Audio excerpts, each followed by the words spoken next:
Arab xalifaligi hukmdorligidagi O'rta Osiyo. Arablarning O'rta Osiyoni besib olishi. O'rta Osiyo xalqlarining arablarga qarshi ilib borgan kurashlari to'g'risida so'z etishdan burun islom dinining paydo bo'lishi, arablarning Suriya, Iroq va Eronni besib olishi to'g'risida biroz to'xtalishga to'g'ri keladi. İslam dini Hristiyan ve Budda dinleri bilen bir qatarda dünyada en köp tarqalgan dinler qatarıga kirdi. Bu dinlarning paydo bo'lishi xalqlar hayotidagi ulug' o'zgarishlarga bog'liq edi. Yuqorida tilga ilingan 3 cho'ng dinning eng qadimkisi Budda dini edi. Budda dini milodidan 6 asr burun Hindistonda paydo bo'lgan. Hristiyan dini buningdan 2000 yil burun paydo bo'lgan. İslam dini bolsa miladining 7 asrida paydo bo'lgan. Hozirgi vaqtda İslam dini asosan Arab mamlakatlarida Turkiya, Eron, Afg'oniston, Hindiston, Pokiston, Indoneziya, Malayziya, Shimoliy Afrika va hozirgi Jungodagi, hozirgi Sovet ittifoqidagi bir muncha millatlar orasida tarqalgan. Arabiston yarim oroli islom dinining vatani edi. Arabiston yarim oroli Osiyoning g'arbiy janub qismiga joylashgan bo'lib, shimolda Iroq, Suriya bilan janubda Hindi okean bilan, sharqda Fors qo'ltiqi bilan tutishidi. G'arbda Qizil dengiz orqali Afrika cho'ng quruqligidan ayrilib turdi. Arabiston yarim orolining yer maydoni 3 million kvadrat kilometr bo'lib, hozirgi Hindistonning zimin ko'lamiga to'g'ri keladi. Yevropa quruqligining bo'lsa taxminan 4dan 1ga barobar keladi. Arabiston yarim orolining ko'p qismi quruq dasht bayovonlar va yerim sahrolardan iborat. Arabiston yarim orolining iqlimi qurg'oq, havosi issiq. Ho'lig'in nihoyat oz yaqqanligidan dehqonchilik qilishga loyiq joylar nihoyat oz. Chorvachilik bilan shug'ullanishga bob keladigan joylar ko'proq edi. Dasht bayovonlarda va yerim sahrolarda o't cho'plar xeyli mo'l o'satdi. Xurma bilan tugi suti Arabiston yarim orolida yashaydigan arablarning asosiy oziqi edi. Suv bo'lsa hayot va farovonlikning manbasi edi. Arablarning tamsillarida hamma narsa suv bilan tirik. Suv yo'q joyda yer ham yo'q deyiladi. Faqat Arabiston yarim orolining g'arbiy janubiga joylashgan Yaman rayonida tropik o'simliklarga boy. Hosildor joyi hisoblanadi. Bu yerda har yili 2 qatim ho'l yig'in fasli bo'ladi. Yamanda qadimda dehqonchilikni rivojlantirish uchun imkoniyat keng bo'lgan. Yamanda milodidan bir necha ming yil burunla o'ltiraqlashgan arablar dehqonchilik, bog'vanchilik, hunarvanchilik va savdo setiq bilan shug'ullanib, o'ziga xos xususiyatga ega bo'lgan yuksak arab madaniyatini yaratgan. Arabiston yarim orolining Yaman rayonidan boshqa joylarda yashaydigan arablar arpa, buğday qatorliq ziroatlarni terg'andan tashqari xurmo daraxtlarini o'stiradi. Ular yana sapal qachilarni yasash, raxt to'qish, ya'ni asosan tugi tivitidan yung raxt to'qish, metal eritib urush qurollarini yasash qatorliq qo'l hunarvanchilikni biladi. Arablarning noit ko'p qismi cho'llarda chidir tikib yashab, chorvachilik bilan shug'ullanadi. Faqat arablarning Quraysh qabilasila degudek Makka, Madina qatorliq shaharlarda o'ltiraqlashgan edi. Qurayshlardan bir qism kishilar savdogarchilik qilib hayot kechiradi. Arablar islom dini paydo bo'lishidan burun butparast bo'lib, xilma-xil butlarga cho'qinadi. Ba'zilari Yahudi, Hristiyan dinlariga e'tiqod qiladi. Uning ustiga arab qabilalarining iqtisodiy, madaniyat jihatdagi taraqqiyotimi takshi emas edi. Yuqoridagi sabablarga ko'ra arablarda mustahkam birlik yo'q edi.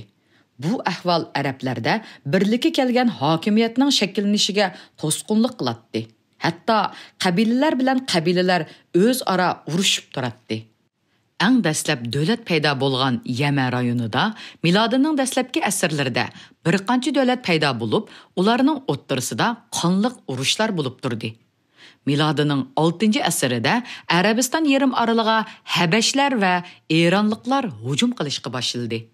Şunun nəticəsində Hicaz arqılıq ötüdüğən soda yolu tosqunluqqa uçurdu. Həbəşlər Ərəbistan yerim aralının cənubidəki güllәp yaşnağan şəhərlərini yer bilən yaksan qıldı. Karvan sodasının kimiyib ketişi Ərəbistan ahalisiga nəhayət qattiq zərbi boldu. Bunun bilan iqtisadi tanglik, yəni krizis yüz berib, ərəblər ağır ahvoli qaldı. Ərəblərinin Hicazdagi aqsoqlari mamlakatni mudofaa qilish, yangi o'lkalar va yangi rayonlarni besib olish uchun ərəblərni birlashtirish zarurligini tushunishga boshladi. Bu g'oyani milodining 7-asrga kelganda Muhammad sallallohu alayhi va sallam amalga oshirdi. U islom dinini tarqitish orqali ijtimoiy jihatdan tarqoq, iqtisodiy jihatdan nomrod, madaniyat jihatda qoloq holatda yashayotgan arab qabilalarini birlashtirib, Arabiston yerim oralida Arab islom davlatini qurdi.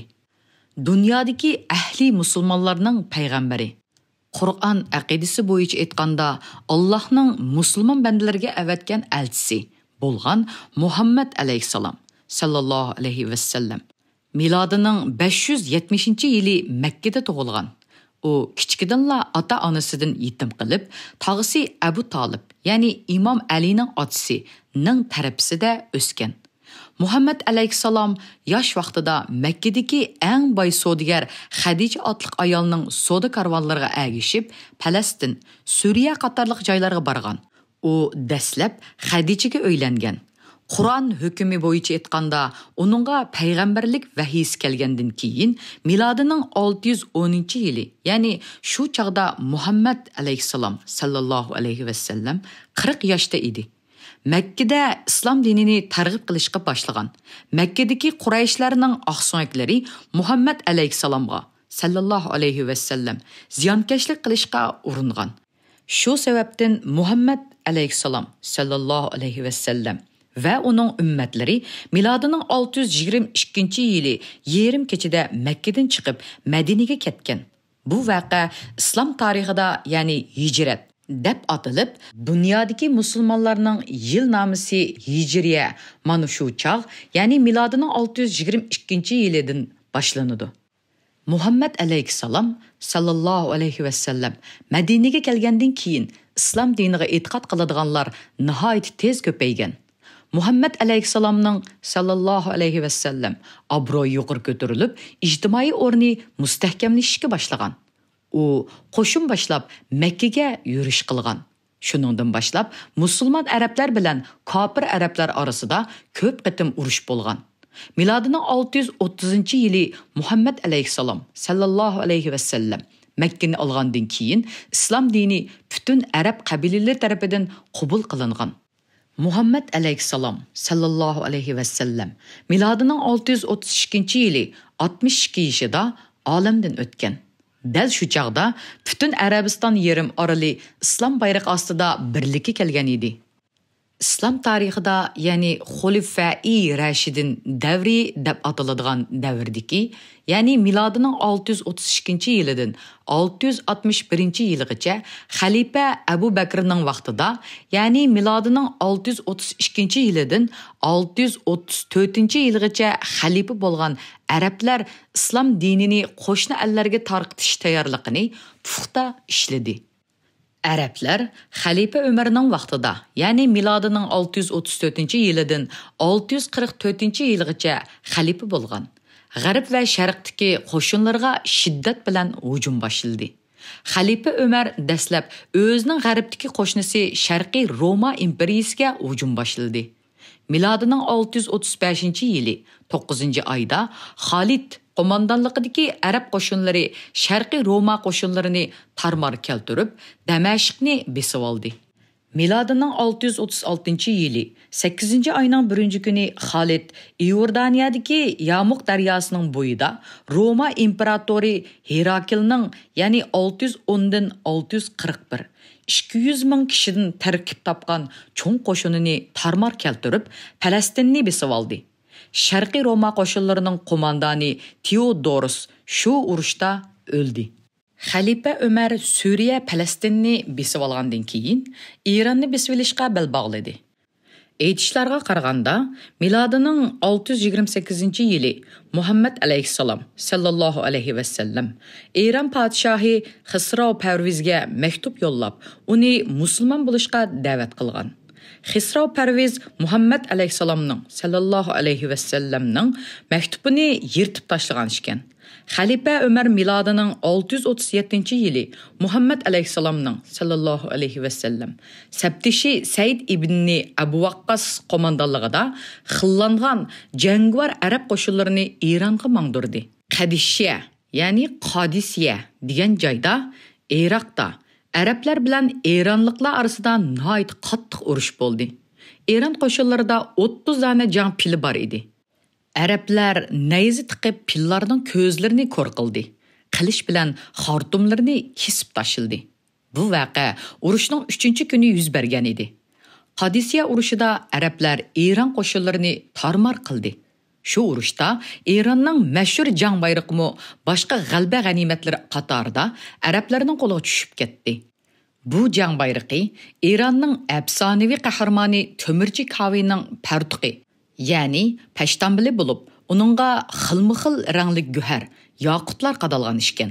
Ya'ni Shahnomidagi rivoyatga asoslanganda qadimki chog'da Temirchi Kavi zolim podsho Zuhoqqa qarshi ko'targan qo'zg'alonda mana shu partuqini egiz ko'tarib, uni qo'zg'alonning bayrog'i qilgan ekan. Eron Shohinshohi Yezdigird 3, ya'ni 634 651 Xurasan taraf, ya'ni Eronning sharqiy shimoliy tarafiga qochib berib, qo'shin to'plashga kirishdi. Yezdigird 3 Eron podshohi Hormuzd 6, ya'ni 579 590 ning o'g'li Mardan Shoh qo'mondonligidagi 150 ming kishilik qo'shinni sharqqa besib kelayotgan arablarga qarshi mangdirdi. Milodining 642-yili Nihavand degan joyda arablar bilan iroqliklar orasida hal qiluvchi oxirgi jang bo'ldi. Noman ibn Mukavin qo'mondonligidagi 30 ming kishilik arab qo'shini Mardan Shoh qo'mondonligidagi 150 ming kishilik Eron qo'shinini butunlay qirib tashildi. Yezdigird 3 Eronning sharqiga qarab qochdi. Nihavand jingida arablarning g'olib kelishi Eron Sasanilar musulmonlarining halok bo'lish signalini chaldi. Hazreti Ömerning buyrug'iga binoan tashkil qilingan qo'shinlar milodining 642-yilidan 644-yiligacha Eronning Isfahan, Tabriston, Armaniston, Paris, Kirmon, Xurasan viloyatlarini orqa-orqadan besib oldi. Arablar milodining 601-yili boy va madaniy shahar Marviga besib keldi va uni urushsizlar qo'lga tushirdi. Shuning bilan 427 yil hukm surgan Eron Sasanilar davlati tarix sahnasidan yo'qoldi. Eron nima uchun arablarning qo'liga osonli tushib ketdi? Eron milodining 628-yili G'arbiy turk xaqoni Tonyabgu Sharqiy Roma imperatori Herakli boshchiligidagi turk va Roma qo'shinlari bilan bo'lgan urushda og'ir mag'lubiyatga yo'liqqan edi. Tonyabgu qolgan Eronning shu chog'dagi poytaxti Kitsufun, ya'ni hozirgi Bag'dodga besib kirib, Xisro Parvizni taxtdan tushirgan. Uning o'rniga Qubat shoh bo'lgan edi. Eron turklar bilan bo'lgan shu urushda og'ir ziyonga uchrab, xeyli ojizlab qolgan edi. Bu ahvol arablarning Eronni 15 yil ichida, ya'ni milodining 636-yilidan 651-yilgacha to'liq besib olishini osonlashtirgan edi. Shunda qilib arablar Xalifa Ömerning vaqtida 634dan 644 Sharqiy Roma imperiyasining Falastin, Iordan, Livan, Suriya, Misr, Bengazi qatorliq o'lkalarni besib oldi. Eronmo asosan bo'ysundirildi. Arablar Xalifa Osmonning vaqtida, ya'ni 644dan 651 Eronni to'liq bo'ysundirdi. Xalifa Alining vaqtida bo'lsa, ya'ni 651dan 661 arablarda ittifoqsizlik tug'ilib, bir mezgil qalaymaqonchilik bilan o'tdi. Xalifai Rashidin davridagi, ya'ni 632dan 661 xalifalar ichida Xalifa Ömer nihoyat kaskin, botur, aqlliq, talantliq, odil kishi bo'lgan ekan.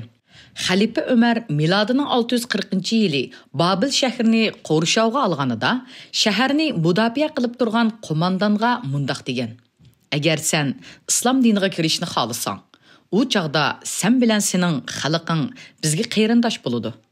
Agar sen undaq qilishni xohlamasang, biz seni zodi majbur qilmaymiz. Sen taslim bo'lib, siliq to'lashga rozi bo'lsanglar bo'ldi. Sen bilan sening xalqing zodi ziyonkashlikka uchirmaydi. Agar sizlar buningga unmasanglar, u chaqda biz bilan urushinglar. Taqdirimizni Alloh bir taraf qilsin. Xalifa Ömər miladining 636-yili Falastinni ishg'ol qilgandan keyin Quddusdagi Yahudi va Xristian ibodatxonalarga hech qanday daxl yetkazmagan. Yahudi va Xristian rohiblari bilan poplarga xalqi Ömər tarafidan ko'p iltifot, hurmat ko'rsatilgan. Shuningdan keyin xeyl mazgilgacha Quddusdagi hamma dinlarga to'liq erkinlik berilgan. Yevropaning har qaysi joylaridan har yili Quddusni tavob qilish uchun kelgan xristianlar erkin holda kelib ketib turgan. Miladining 661-yili Xalifa Alining vafotidan keyin xalifalik huquqi Quraysh qabilasining qo'lidan Ömaviylar qabilasining qo'liga o'tib ketdi. Xulafai Rashidin davridagi 4 xalifa Quraysh qabilasidan bo'lgan edi.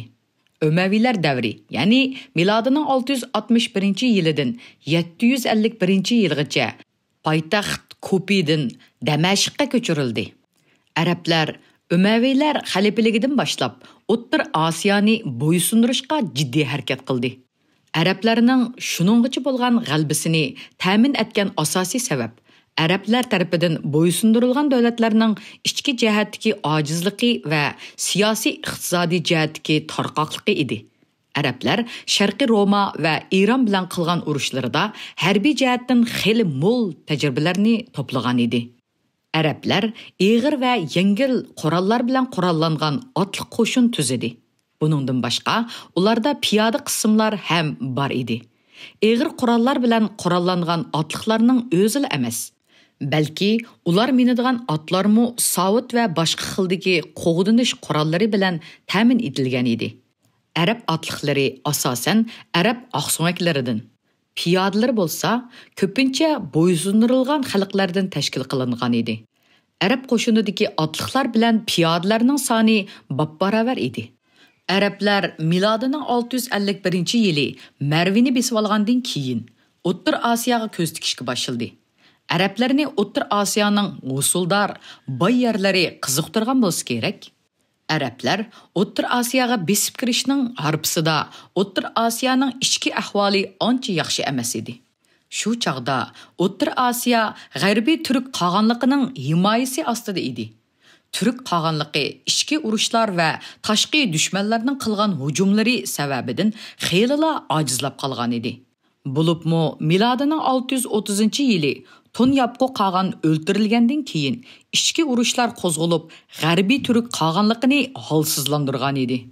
Tonyapqo qog'ondan keyin g'arbiy turklarga Siyabqo, ya'ni 630 dan 633, To'lu qog'on, ya'ni 633 dan 634, İşparatirish To'nga qog'on, ya'ni 634 dan 639, Bag'atur ip qog'on, 639 dan 640, İpi To'lu qog'on, 640 dan 653 qatorliq qog'onlar hukmdorlik qilgan edi. Eronning Shohinshohi Yezdirt 3 miladining 642-yili Nixvat degan joyda bo'lgan urushda arablar tarafidan mag'lub qilingandan keyin Marviga kelib, g'arbiy turk qog'oni İpitolu qog'onga sig'indi. Lekin ojizlab qolgan g'arbiy turk qog'onligining qog'oni İpiturk qog'on Yezdirt 3ga yordam berib, arablarga qarshi chiqishga petinolmadi. Uning ustiga miladining 640-yilidan boshlab Tang sulolasi g'arbiy turklarga bir necha yo'nalish bo'yicha hujum boshladi. Uyg'urlarning kuchlik yordamiga ega bo'lgan Tang sulolasi miladining 659-yili Bo'rtala atrofida bo'lgan urushda g'arbiy turk qog'oni Chinchu Yabqu qog'on, ya'ni Jungo tarixchilari Asna Xalu deb yozgan-ni mag'lub qildi. Mana shu mag'lubiyatdan keyin g'arbiy turklar burunqi shon shuhratini yo'qotishga boshladi. Yuqoridagi ahvollar Arablarning O'rta Osiyoga besib kirishi uchun nihoyat obdan sharoit yaratib berdi.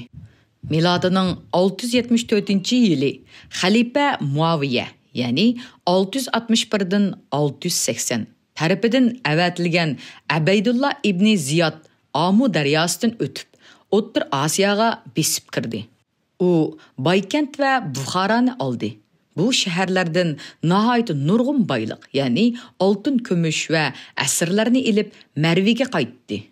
Milodining 676-yili Said ibn Osmanning Buxora va So'g'diyananing boshqa shaharga qilgan yurishlari arablarning O'rta Osiyoni besib olish uchun bosgan jiddiy qadami bo'ldi. Said ibn Osman Buxoroni besib olgandan keyin Samarqandga qarab mangdi. Bu yurish g'alaba bilan oyoqlashdi. U nihoyat nurg'un qimmat bog'liq o'ljilarni qo'lga tushirgandan tashqari 30 ming kishini asir qilib aketdi. Arablar Yezid, ya'ni 680 dan 683, Muaviya 2, ya'ni 683 dan 684, Marvon 1, ya'ni 684 dan 685, Abdul Malik, ya'ni 685 dan 705 qatorliq xalifalarning davrida O'rta Osiyoni uzil-kesil to'liq besib olishni amalga oshira olmadi. Bu ishni arablarning Xurason, ya'ni Eronning sharqiy shimoliy qismiga tayinlangan naibli, ya'ni bosh valilari o'rindishi lozim edi.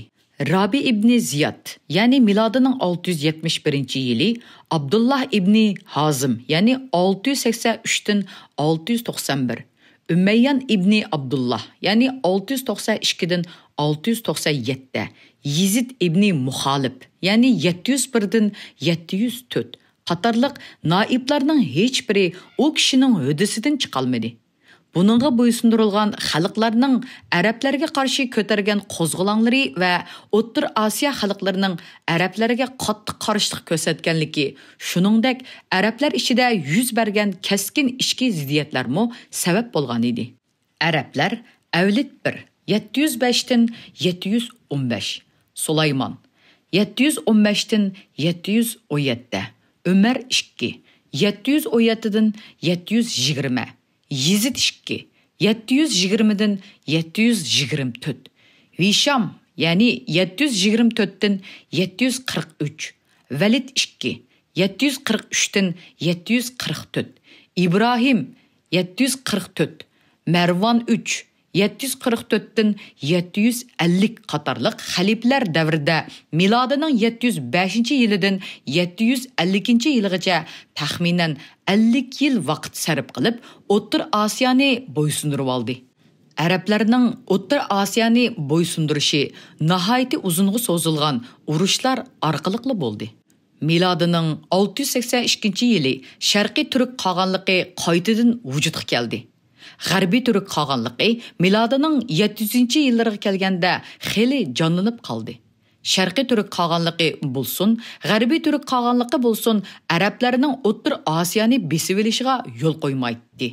Agar O'rta Osiyo arablar tomonidan besib olingan bo'lsa, turklar, ya'ni bo'libmi G'arbiy turklarning O'rta Osiyodagi siyosiy o'rni yo'q bo'ladi yoki o'zlari arablarga qaram bo'lib qoladi. Bundaq ahvolning yuz berishidan ansirgan turklar O'rta Osiyo xalqlarining arablarga qarshi ilib borgan kurashlarining oldingi qatorida edi. Shuning uchun arablar O'rta Osiyoni bo'ysundirishda nihoyat qattiq qarshilik uchirdi. Xalifa Valid, ya'ni milodining 705-yilidan 715-yilgacha xalifa bo'lgan Qutayba ibn Muslimni Xurosonga naib qilib tayinladi. Onunğa yüklengen vazife O'rta Osiyoni bo'ysundirish edi. Milodining 709-yili Qutayba Buxoroni besib olish uchun cho'ng qo'shinni boshlab Marvidan yo'lga chiqdi. Dal shu chaqda Sharqiy Turk qog'oni Qapagan, ya'ni milodining 692-yilidan 716-yilgacha qog'on bo'lgan O'rta Osiyoliklarning yordam talab qilganligini nazarga ilib, Költekin qo'mondonligidagi Sharqiy Turk qo'shinlarini Qutaybaga qarshi mangdirdi. Költekin, Ya'ni milodining 687-yili tug'ilib, 732-yili olamdan o'tgan. Putluq iltarish qolgan. Ya'ni milodining 682-yilidan 692-yilgacha qolgan bo'lgan. Ning o'g'li qolganning jiyani bo'lib, tarixda nihoyatda yuqori shuhrat va obro'y qozongan atoqli qahramon edi. 22 yoshlik Ko'ltekin Sharqiy turk qo'shinlarini boshlab, O'rta Osiyoga qarab yo'lga chiqqanda, uningga qiyin otisi, atoqli harbiy sarkarda Sharqiy turk qog'onligining bosh qo'mondoni Tonyoquq hamroh bo'lgan edi. Ko'ltekin qo'mondonligidagi Sharqiy turk qo'shinlari Qutayba boshchiligidagi arab qo'shinlari bilan bo'lgan urushda mag'lub bo'ldi. Ko'ltekin qaytib ketdi. Qutayba Buxoroni besib oldi. Milodining 712-yili Ko'ltekin qo'mondonligidagi Sharqiy turk qo'shinlari ikkinchi qatim O'rta Osiyoga keldi. Bu chaqda Qutayba Sog'diyanlarning yurki bo'lgan Samarqandni besib olish uchun yurish boshladi. Boshda Sharqiy turk qo'shinlari bilan arablar orasida bo'lgan urushda Qutayba mag'lub bo'lib chekindi. Dal shu paytda qapaqan qolgan Ko'ltekinni O'rta Osiyodan chiqarib oldi. Bu voqeaga Sharqiy turklarning Tang sulolasi bilan bo'lgan munosabatining nihoyatda yomonlashganligi sabab bo'lgan edi. Ko'ltekinning O'rta Osiyodan ketishi Qutaybaning Sog'diyanlarni besib olishiga hal qilg'uch rol o'ynadi. Qutayba milodining 712-yili Sog'diyanlarning poytaxti Samarqandni olgandan keyin Farg'onada urush harakatlarini elib bordi. Hatto Qashqargacha besib bordi. Lekin Qashqarni ololmay mag'lub bo'lib ketdi. Qutayba milodining 715-yilga kelguncha arablarning O'rta Osiyoni uzil-kesil besib olishiga asos soldi. Arablar Mavarra un-Nahrini butunlay besib olgan bo'lsa-mu, ammo bu vaqtga kelganda Zarafshon, Qashqadaryo vodiylarini va Xorazmni besib olgan edi.